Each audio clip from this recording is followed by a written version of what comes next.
Hello everyone, this is C Rachit Vyas and today in this video I am going to share my strategies कि मैंने क्या चीज़ें की थी, क्या क्या चीज़ों को अवॉइड किया था while preparing for my CA finance examination. और मैं ये भी डिस्कस करूँगा इस वीडियो में कि मैंने क्या क्या चीज़ें की थी डीटी सब्जेक्ट के लिए, so that I got an examination in my September 25 exams. तो आप लोग बने रहिए, ज़्यादा वीडियो को लंबा नहीं रखूँगा। सो आप लोग क्या कर सकते हो या मैंने क्या किया था। देखो, 2 से 3 टाइम का रिवीजन आपको एटलीस्ट रिक्वायर्ड है हर सब्जेक्ट के लिए, मैं तो यही बोलूँगा। और जब आपका 2 से 3 बार का रिवीजन हो जाए उसके बाद एटलीस्ट एक मॉक टेस्ट आपको देना ही चाहिए। ये मैं इतने श्योरिटी के साथ क्यों बोल सकता हूँ, बिकॉज मैंने उस चीज़ को फील किया है, मैंने उस चीज़ को आजमाया है, तब मैं आपको इतनी श्योरिटी के साथ बोल सकता हूँ। क्योंकि आप अब जनरली हम अपना सी आर्टिकलशिप में 2 से 3 साल का, हम लोग तो 3 साल वाले में थे, तो 3 साल में और अभी 2 साल का जो हो गया उसमें भी देखो फ्लो छूट जाता है। रिटर्न का राइटिंग प्रैक्टिस हमारी होती नहीं है, वो फ्लो पूरा छूट जाता है उस पीरियड में।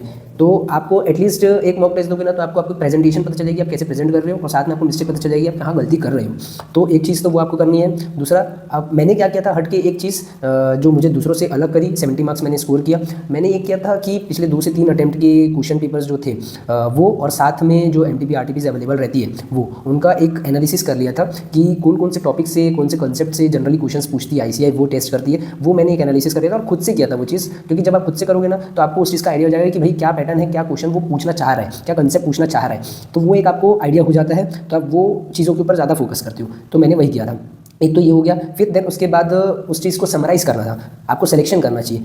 मैंने भी वही किया था सिलेक्शन किया था। अब सिलेक्शन किन चीज़ों का, जो मैंने कॉन्सेप्ट निकाले हैं बहुत सारे, और क्योंकि देखो DT इतना बड़ा सब्जेक्ट है, इतना बड़ा सिलेबस है उस चीज़ का, तो सब चीज़ तो आप कवर नहीं कर पाओगे। अब आपको अगर देखना है कि क्या क्या चीज़ें आप अच्छे से कर सकते हो जो आपके लिए बेनिफिट है लास्ट 1.5 डेज़ के लिए। लास्ट 1.5 डेज़ के लिए आप ये कर सकते हो कि देखो, जो अब मैंने एनालिसिस किया था उसके अकॉर्डिंग, मतलब जनरली ICAI ना कुछ गिने चुने टॉपिक से मोस्टली पूछता है, क्योंकि 6 क्वेश्चन रहते हैं। 6 क्वेश्चन में आपको पता है कि कहाँ से कौन कौन से टॉपिक से वो पूछेगा। देखो, पहला क्वेश्चन तो PGBP का फिक्स रहता है, कंपनी या पार्टनरशिप फर्म का एक लॉन्ग फॉर्म क्वेश्चन आता है, तो वो तो आपको फिक्स है, तो वो एक अच्छे से करना है। कैपिटल गेन मैट हो गया, AMT हो गया, उसके प्रोविजंस हो गया, असेसमेंट प्रोसीजर्स वगैरह हो गया, TDS TCS हो गया, डिडक्शंस हो गया, चैरिटेबल ट्रस्ट के हो गए question, DTAA NR taxation, TP हो गया, ट्रांसफर प्राइसिंग का, एडवांस रूलिंग्स वगैरह हो गया। तो वो सब आप ये जो कॉन्सेप्ट है, ये जो चैप्टर्स वगैरह मैंने बताया, वो मेजर चंक कवर कर लेता है पूरे सिलेबस का। तो आपको ये सब आइडेंटिफाई करना पड़ेगा कि कौन से इसमें से कौन से टॉपिक्स आते हैं जनरली, उसमें मोर फोकस आपको करना पड़ेगा। तो एक तो ये है ना। अब टाइम तो ज़्यादा बचा है नहीं, तो जनवरी से पेपर चालू है, तो अब ज़्यादा टाइम बचा है नहीं।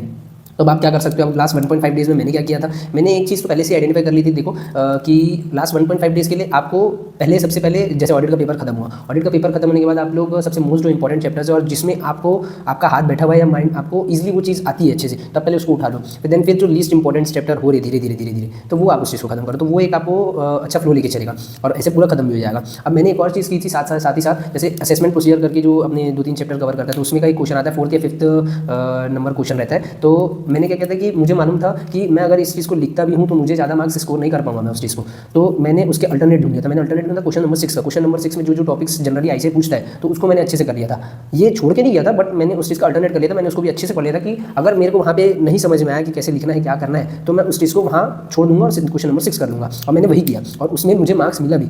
तो आपको भी ये आइडेंटिफाई करना पड़ेगा कि आपकी कहाँ पकड़ अच्छी है उस चीज़ में, तो आप वो चीज़ अच्छे से कर सकते हो। तो आपको एक ये देखना पड़ेगा।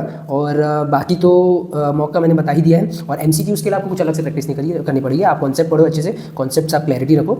सेक्शन को रटने में, याद करने में ज़्यादा मत जाओ, क्योंकि वहाँ पे आपको जो है प्रैक्टिकल क्वेश्चन सॉल्व करने हैं। वहाँ आपको सेक्शन नंबर ज़्यादा कोड करने की रिक्वायरमेंट नहीं पड़ती है। आप कॉन्सेप्ट अच्छे से पढ़ोगे, आपके क्वेश्चन सॉल्व होंगे, क्वेश्चन सॉल्व होगा तो आपका आंसर सही आएगा, आंसर सही आएगा तो आपको मार्क्स मिलेगा। और स्टेप मार्किंग का तो ऑलरेडी मार्क्स मिलता ही है। कोई सेक्शन नंबर आप कोड कर दोगे तो आपको ऐसा नहीं है कि एक्स्ट्रा मार्क्स मिल जाएगा। हाँ, ये है कि सेक्शन नंबर आप गलत लिख दोगे तो आपको मार्क्स मिलेंगे ही नहीं, कट भी जाएगा आपका। तो बेटर है कि आप कॉन्सेप्ट के ऊपर फोकस करो, ना कि ज़्यादातर सेक्शन नंबर के ऊपर। तो बस यही है, मैंने यही चीज़ फॉलो किया था। सिंपल रखा था, बहुत ज़्यादा तोड़ मरोड़ के वो चीज़ें नहीं की थी। और बाकी आपको अगर कुछ भी डाउट है तो कमेंट बॉक्स में आप पूछ सकते हो मेरे से, मैं उस चीज़ का रिप्लाई दूंगा। और बाकी अगर आपको वीडियो अच्छा लगा तो लाइक करो, कमेंट करो, शेयर करो। बाकी अपने दूसरे कलीग्स को भी भेजो, सो डेट उनको भी इस चीज़ का फ़ायदा मिले। और आप लोग एक चीज़ और कर सकते हो, एक समरी नोट्स करके आप लोग बना सकते हो, अगर आप लोग पास टाइम अगर है तो वो बहुत हेल्प करेगा लास्ट 1.5 डेज़ के लिए। मैंने तो ये किया था कि एक तो अमेंडमेंट शीट अगर आप लोग जिनसे भी आपने क्लासेस ली है, वो अगर वो प्रोवाइड करे हुए एक अमेंडमेंट शीट, तो आप उसको निकाल के रख लो, प्रिंट निकाल लो। लास्ट 1.5 डेज़ में आपको काम आएगा बहुत। उसका 1 से 2 बार आप उस चीज़ को पढ़ना है, क्योंकि ICAI एग्जाम में टेस्ट करता है अमेंडमेंट्स को। वो एक चीज़ करना, और एक साथ में एक चीज़ आप और कर सकते हो, जैसे 2-3 चैप्टर्स है DT में जिसमें बहुत सारे रेट्स रहते हैं, तो उसके लिए या तो आप एक समरी नोट्स आप खुद ही बना लो, या तो आप लोगों के सर या मैडम जो भी टीचर्स हैं आपने क्लासेस ली होगी वो अगर प्रोवाइड प्रोवाइड किए होंगे तो वेल एंड गुड है, नहीं तो आप लोग खुद ही बना सकते हो उस चीज़ को, ज़्यादा टाइम लगेगा नहीं। आप लोग जैसे TDS TCS के लिए रेट्स वगैरह रहते हैं उसमें वो चैप्टर्स में रहते हैं, और एक आध दो चैप्टर और है जैसे एनआर टैक्सेशन में बहुत सारे रेट हैं, तो वो एक आप कर सकते हो। तो उसकी ना आप एक समरी नोट्स वगैरह बना लो कि कौन से सेक्शन नंबर में और या कौन से उसका कॉन्सेप्ट है उस चीज़ में कौन सा रेट लग रहा है, वो आप उसको बना लो। लास्ट 1.5 डेज में बहुत काम आएगा। एक वो हो गया। एक PGBP की एक एडजस्टमेंट शीट होती है, बहुत सारे मार्केट में अवेलेबल है, टेलीग्राम वगैरह ग्रुप्स में कहीं से भी मिल जाएगी, आप वो भी एक बार देख सकते हो। या जैसे बहुत सारे सर टीचर्स लोग भी आजकल बना के देते हैं अमेंडमेंट शीट, तो वो भी बहुत काम आती है। आप उसको भी बार बार रिवाइज कर सकते हो, 1.5 डेज़ में बहुत काम आएगी, तो वो आपको सही में बेनिफिट देगा।